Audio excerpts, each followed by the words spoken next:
Hi, everybody. Welcome to my homestead. Welcome to my channel. My name is Jared. I have a new quote from Elder D. Todd Christofferson, and it comes from this recent article or podcast on Church News called Episode 191. Elder Christofferson reflects on his own mission to Argentina and on returning to South America to dedicate the Salta Argentina Temple. And this new quote, I'm actually putting it on my spreadsheet called Quotes, Common Misconceptions. Now, I have two spreadsheets. I have the old version. I'm currently in the process of migrating all these in the correct format to the new version. So neither one is complete right now because I'm only putting this one on the new version. And the new misconception that I've entered in here is prophecy cannot be fulfilled unless I am aware of it. And sorry, this is something that's perplexed me ever since I started this channel, and I've gone into the different prophecies of the second coming, and people will just come out and say, we haven't seen this yet. It hasn't happened. We haven't seen it.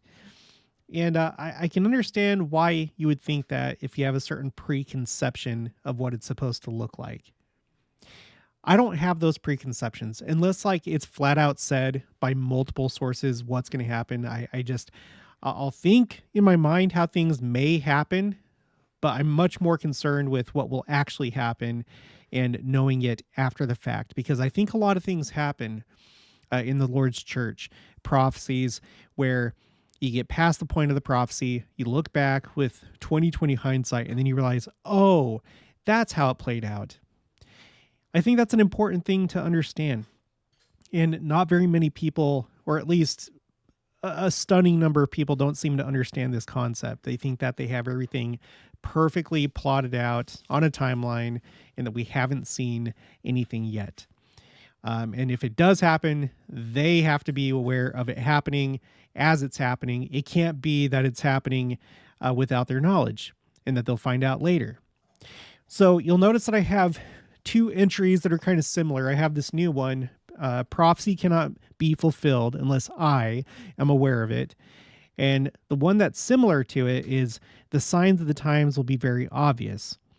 And so you might be like, well, what's the difference? The difference is that with the signs of the times not always being obvious, you have some that don't see it because they're not spiritual, they're not spiritually minded. Maybe they're living in a worldly way, and so the Spirit's not with them. But then there's those who are striving to live righteously that do have the Spirit with them, which opens their eyes and gives them eyes to see and ears to hear what's actually happening. So it may not be obvious for some things that take place, but those that are righteous will sometimes recognize that. But I think there's a difference between that, how you may recognize something if you have eyes to see and ears to hear. And then there's other things that you may not be aware of at all until after the fact. So that's the difference between these two misconceptions. Now, before we get into this, I've updated the Flood the Earth Challenge, and we are at 9,057 copies of the Book of Mormon that have been shared so far, and we're trying to get to 10,000. So we're now within less than 1,000. Let's push forward. The goal is to try and share at least 10 copies as the individual goal. But don't stop there. Go do as many as you can. We also have 1,072 people that have joined the challenge. We hit the goal of 1,000 back in April, and now we're trying to get to 5,000. I have over 27,000 subscribers, so hopefully we can make that happen. Certainly there's thousands more that could join. So if you haven't already, I would encourage you to do so. The point of this whole thing is to motivate people, including yourself, to share copies of the Book of Mormon that you otherwise would not share. So just do that, and then let me know in the comments or send me an email once you've shared a copy of the Book of Mormon, and make sure to include #flood. One other thing, I was talking to Joni. I actually brought her up recently in a recent video, Joni from the Joyous Genealogist channel, and she just put out a really interesting video that I think is pretty significant when it comes to family history work, and kind of like the gap between what is indexed and what is not. I guess there's been like a major development, so I would encourage you to check out her video. I'll put a link for it in the description box below. But I think that this is really important if you've hit a block as you're doing family history. This could be, I think it could be a pretty big game changer. We were having a really good conversation about this just yesterday on the phone. So I'll put the link for this in the description box below. Make sure to check her out and subscribe to Joni. She put a lot of work into this video. Okay, so let's get back to this. Okay, so this was just put out on the 4th. So I'm recording this on the 5th. So for me, that was yesterday. And it's a big, long interview. And Scott Taylor, I think there's actually 2 people that are interviewing him, but one of them is Scott Taylor. He asks, you talked about not having that foresight, and it leads into my concluding question. Sarah Jane Weaver, who normally hosts the podcast, and by the way, I love Sarah Jane Weaver. She's written some really great articles, and she does this podcast. Okay, anyway, continuing. Always has this question. What do you know now? I'm going to ask you to speak to that. And so the question I would pose to you with a little twist on that, what do you know now after a lifetime of family, profession, the church service, and as an apostle of the Lord Jesus Christ? What do you know now that if you could go back and tell Elder D. Todd Christofferson, the full-time missionary in the Argentina North Mission, what would you tell yourself? Okay. Now, I think this applies to everything, you guys, not just what would he tell his missionary, like his full-time missionary self from however many years ago. I think this is a general concept in the entire church. Okay. So this is his response. And think about this as we're thinking about the second coming and prophecy and how things are quote unquote supposed to go according to the picture that we've crafted in our head or that somebody else has crafted for us through their podcast or book or whatever. He says, one thing I would say is don't ever be discouraged. You don't see the things unfolding that are unfolding. Take a minute and just digest that. You don't see things unfolding that are unfolding.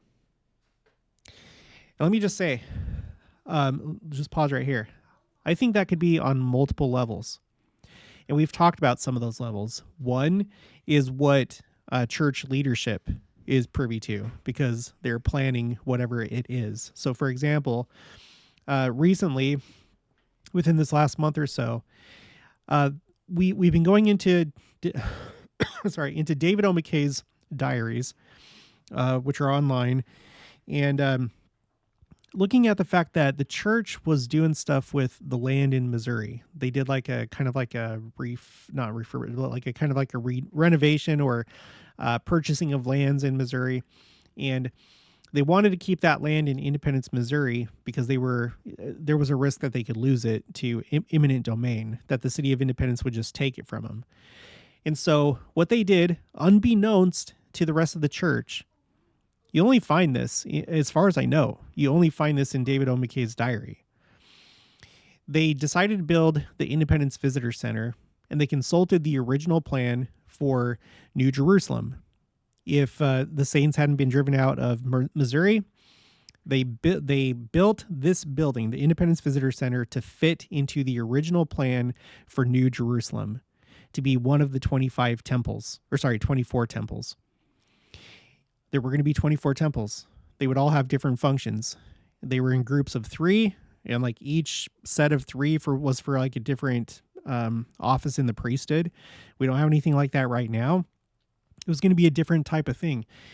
But they built this building to currently be used as a visitor center, but to sometime in the future be renovated and turned into its, put into its true use as one of those temples. So when you think about New Jerusalem, like we still haven't seen New Jerusalem. Well, it started, and maybe we have the minimum to fulfill that prophecy for Christ to come. How hard is it to renovate a building? You also have the people there. You have a stake in Zion right there in Independence. So this is just like a small example. And there's been other things that we've covered on the channel. We don't know everything, but people will have Either just the ignorance or audacity to say, we haven't seen this, as though they know how it's going to happen or how it's supposed to happen. One of the big ones is the two witnesses. I think people really have this preconception that what's supposed to happen is you're supposed to have two old men with long gray beards in Old Testament robes proselyting in the streets of Jerusalem. And even if that was happening, where would you find that out? You think the news is going to cover that?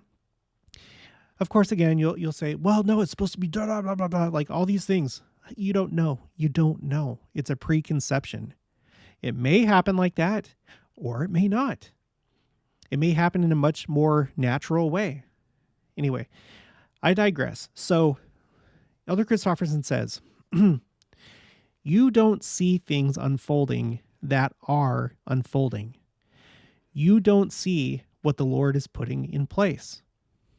And the people, the key people, and the key moments that are happening, you are not cognizant of all of that going on in the moment.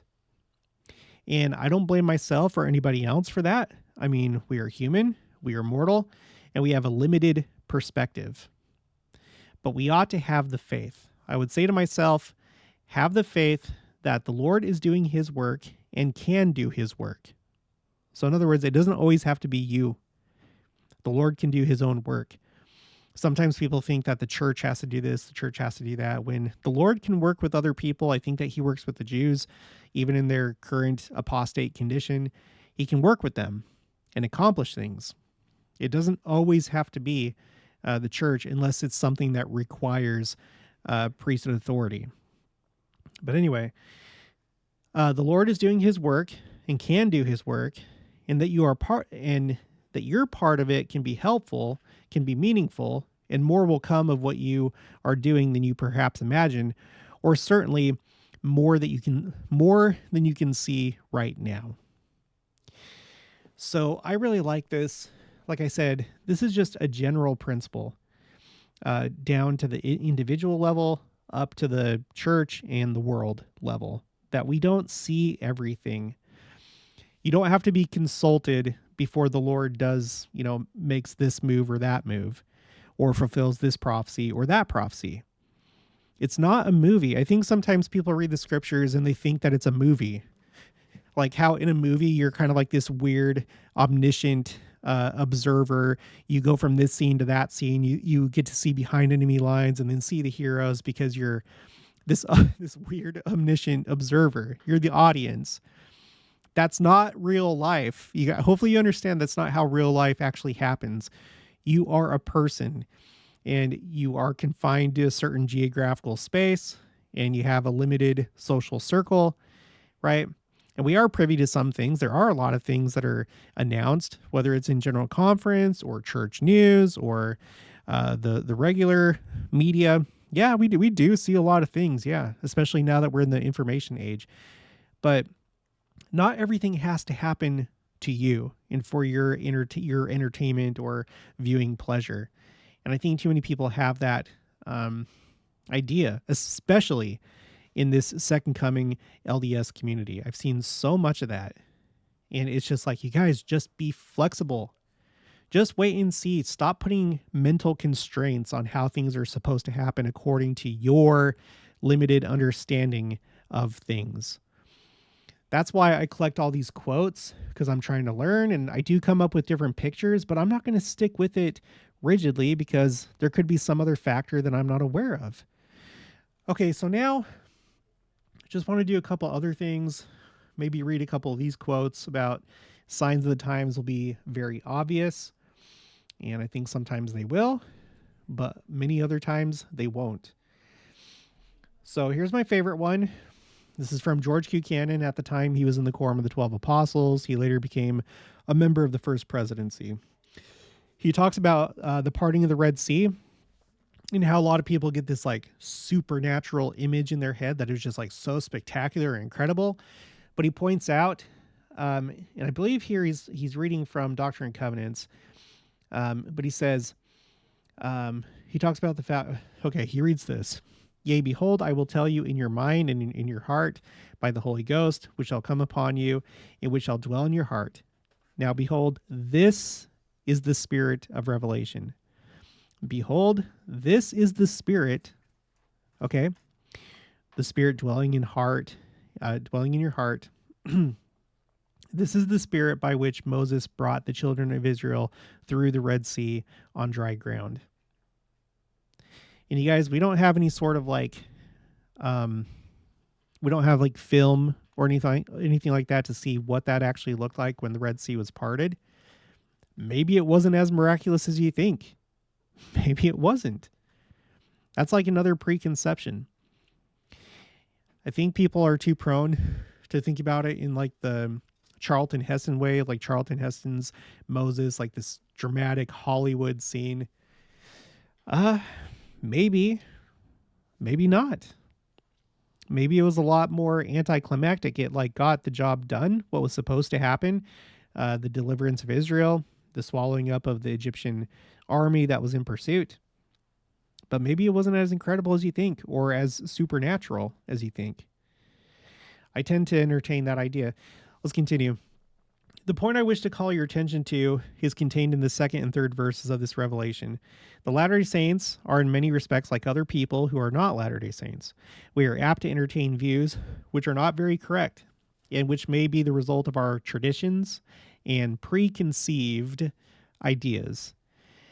This is a peculiarity that pertains to mankind generally, that whenever they deal with the things of God, or speak about them, or contemplate them, and especially when they read about the predictions made by the servants of God concerning future events, or events that may transpire right before their eyes, they are apt to get sometimes erroneous ideas, or at least exaggerated ideas in relation to them. The prophets have foretold the events that should take place in connection with this work. There's one prophecy that comes to my mind, recorded by Isaiah and Micah, respecting the building of the house of God in the top in the mountains, and the gathering of the people there, in the object for which they should gather, that they should come up and be taught of the Lord, etc. Now, it might be supposed that when that prediction would be fulfilled, it would be so prominent and remarkable in the midst of the nations of the earth that all inhabitants thereof should witness it. See, here's that like movie spectator behavior, that all who should witness it would say, this is the fulfillment of the predictions of Isaiah and Micah. And it might be that, and it might be thought that all the inhabitants of the earth who witness it would be convinced of the truth of it. And that's another key word. This is another way of saying like forced, or you have a strong force acting on you to like change your view. So this kind of gets to the core, I think, of some people. The reason why they think of these things, because they want to force others to believe the way that they do, right? They want to force the rest of society to compel them to understand, yes, this is the true church. Don't you see? Rather than the way that the Lord does things through the Spirit and how we have our agency. And there's always room for doubt. And because of that, you have to either exercise faith or not. That's the whole point of this mortal probation. It's not to be forced to believe in anything. So I think you have to maybe question yourself if you're wanting people to be forced into believing something, and you think that that's the way that the Lord works. All right, continuing, and would say, we have no further opposition to this work because we behold the fulfillment of the predictions. That's not a true conversion. That's not how conversion happens. Because we behold, like people watching a movie, because we behold the fulfillment of the predictions of those holy prophets whom we have been taught to regard, and whose writings we have ready as authority from God. And doubtless there are many Latter-day Saints who have thought in the early days of their experience in this church, when they have heard the elders predict concerning the great events that should take place in connection with this work, they have thought and felt in their hearts that when the wicked and those who oppose this work should see the fulfillment of these predictions, they would be constrained to acknowledge that this is the work of God, and would cease from hostility and opposition. It would say they had been mistaken. Right. For instance, okay, then he goes on to talk about Joseph Smith's prophecy about the Civil War, how it was many years before the Civil War, relatively speaking. Joseph Smith passed away. It happened. And so it was well in advance that he said that it was going to take place and where it was going to start and the character of the war. But it didn't have an effect. He tells this story about him and Orson Pratt, Erastus Snow, how they were talking to some people in Omaha about this, and it didn't change anybody's mind, because that's not how people are converted. It's through the Spirit. And it is something, that was a big prediction, that there was going to be this great war, and it did happen. I'll bet there were people back then, they're like, nah, this isn't it. You haven't seen anything yet. That's like the other attitude is you haven't seen anything yet. This is not it. As though you're in some position to say that. Okay, continuing. Now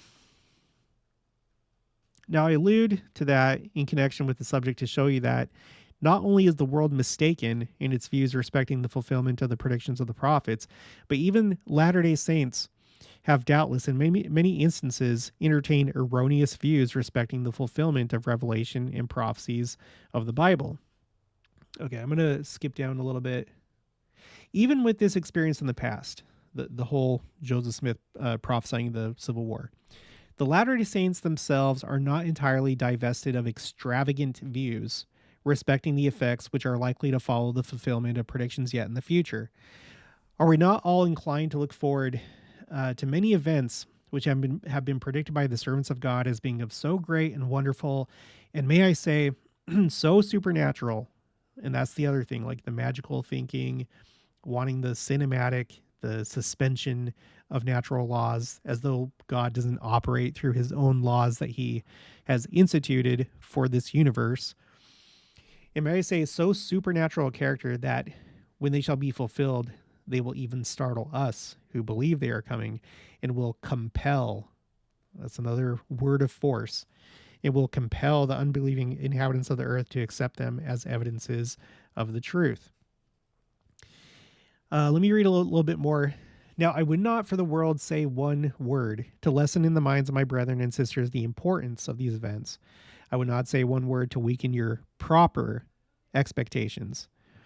But my experience has taught me that the Lord works in the midst of this people by natural means, and that the greatest events that have been spoken of by the holy prophets will come along so naturally as the consequence of certain causes that unless our eyes are enlightened by the Spirit of God and the Spirit of revelation rests us, we will fail to see that these are the events predicted by the holy prophets.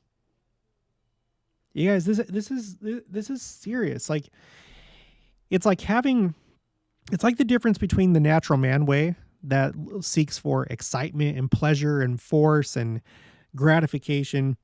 That's like the one way to expect for prophecy is the natural man way. You want to force other people to believe the same way that you do. You want to be excited. You want to get the dopamine hit from some cinematic fulfillment of prophecy. And it's not through the Spirit. It's like, it's sensation seeking. That's the one way. And then there's the spiritual way where God works through his own laws, his natural laws, and he gets things done. And it's not pleasing to your pleasure centers, right? And it's not by force, but it is a confirmation for you if you already have faith. And you can be like, yeah, this is it. So, he talks about this whole idea of like suspending natural laws. There's people that think that well, I'll just read it. Okay. And yet it is not thought very extraordinary. He talks about the just natural fulfillment of scriptures, people gathering, to the church, the spectacular expectation that the entire world will see people flowing to the mountain of the Lord's house, or the house of the temple. But it says, okay, so, and yet it is not thought very extraordinary. Why is this? Because it has come along so naturally. And so with the great events that will take place in the future, they will come along in so natural a manner, the Lord will bring them to pass in such a way that they will not be accepted by the people, except those who can comprehend the truth as the fulfillment of the predictions of the prophets. It requires the Spirit of God to enable men and women to understand the things of God. It requires the Spirit of God to enable the people to comprehend the work of God and to perceive his movements and providences among the children of men. The man who is destitute of the Spirit of God cannot comprehend the work of God.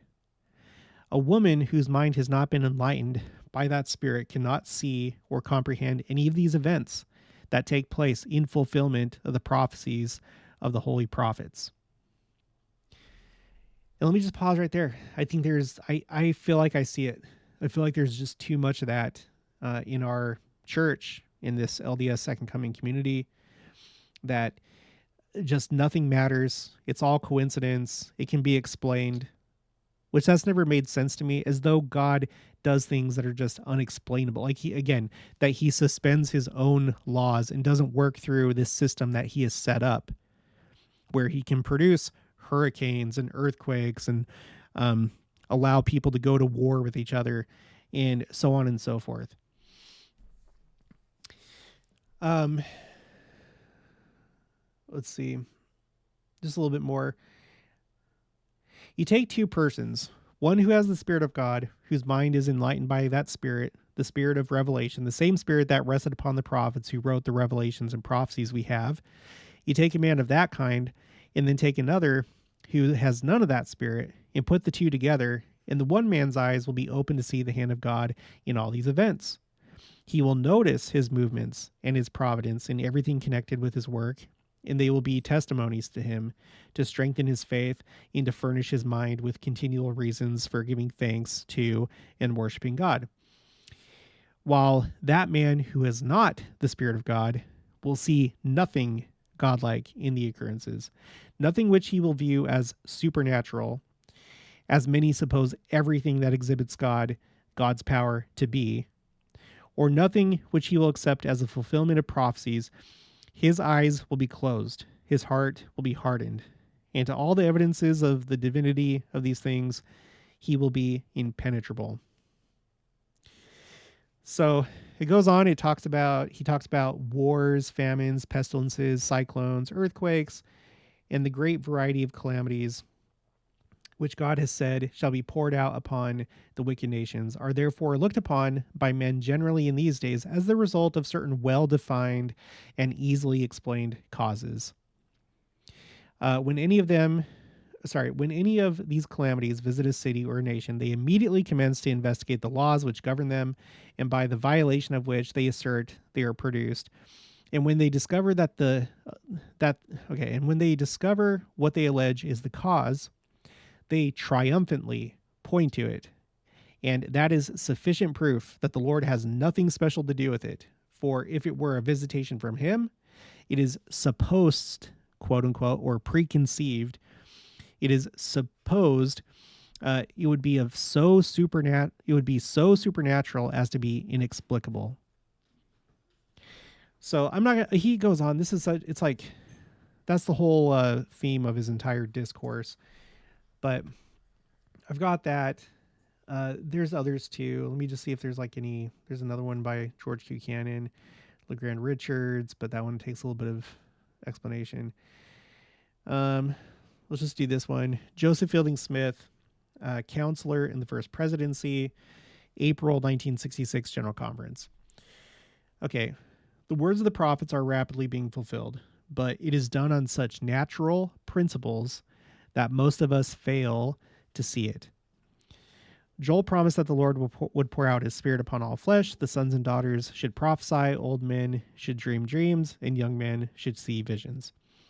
Yet the world goes on about its business, paying very little heed to all the Lord has said and to all the signs and indications that have been given. Men harden their hearts and say that Christ delayeth his coming until the end.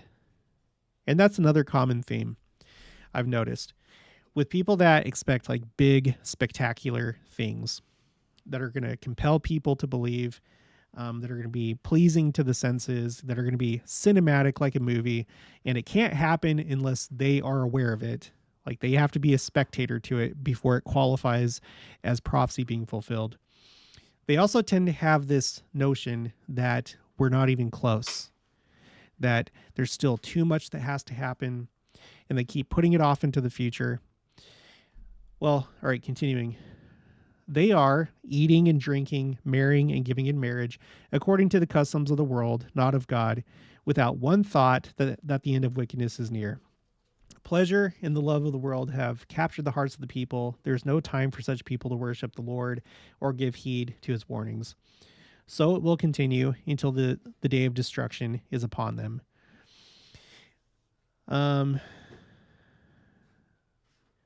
Actually thought that this was like a different quote, but anyway, I don't need to read all these quotes. You can check this out yourself. The link for my spreadsheets is in the description box of each video. This one that I'm looking at right now is quotes, common misconceptions, new version. And eventually, once I have everything moved over, it'll just be quotes, common misconceptions. So there you go. So circling back around, Elder Christofferson says, you don't have to know everything that's going on. There are key people and key events taking place that you have no knowledge of. So I say we just wait. We observe what we can, what we are able to observe, be flexible, and then be ready to look back and see things in a different way than what we expected the first time. Oh, and one other thing really quick. I almost skipped this. I've added the word preconceived to my spreadsheet called timeline phrases. And there's nothing like really too dramatic. It's used from time to time, not very often. So if you don't know what this is a tally of the number of General Conference talks that use these words or phrases by year. So there were 2 talks so far this year, because we still have the October General Conference. 2 talks so far that have used the word preconceived. That ties for first place with a couple other years. Got 1954 and 1964, and that's it. Those are the only other 2 years where we've seen preconceived used so much. And it may not seem that dramatic, but I feel like all these different words that I've looked into, a lot of times there is a story that's being told, because essentially these are, again, the Lord is the one who inspires General Conference talks, and he puts, through the Spirit, he puts the words into the mouths of the prophets and apostles and general authorities and general officers of the church. Not that he dictates everything, but he will inspire all the talks, right? And so essentially, you can kind of see where the mind and will of the Lord is in this way, or get some kind of sense of it, because there are themes. How many times have you heard in the past, that there was like a theme in General Conference? I've always heard that all growing up, how just you have all these different talks, and even though everyone is writing their talks independently, they're not assigned a topic. There's been so many General Conferences where you'll hear people say, yeah, there was definitely a theme in this General Conference. And there's probably a reason for that. So anyway, if we see preconceived tied for number 1 spot, maybe there's an issue with that right now. Maybe there's a reason why they're addressing preconceived. That's where you think that you know better, or you think you know how things are going to go in the future because you really trust in your own smarts, your own understanding, so on and so forth. All right. That's going to be it for this one. If you haven't already, please make sure to subscribe, like this video if you liked it, leave your thoughts and opinions down in the comments below. Also make sure to share it, and I'll talk to you guys later.